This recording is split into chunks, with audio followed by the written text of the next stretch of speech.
Good morning Hello สบายดีสวัสดีครับ ว่าซะมื้อนี้ Monday breakfast ข้าวจีเฮ็ดข้าวจีกินอยู่เฮือนมีของบำรุงไขมัน ไข่ดาว ว่าซะหลังจากวันแม่นะนี่ไข่ดาวของประตู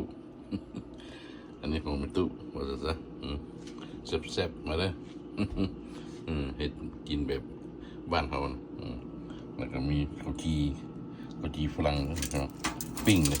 ต้องได้ปิ้งเลยปิ้งใส่แอร์ฟรายว่าซะมาเด้อ Good morning เนี่ยแล้วกาแฟด้วยนี่กาแฟว่าซะโอเค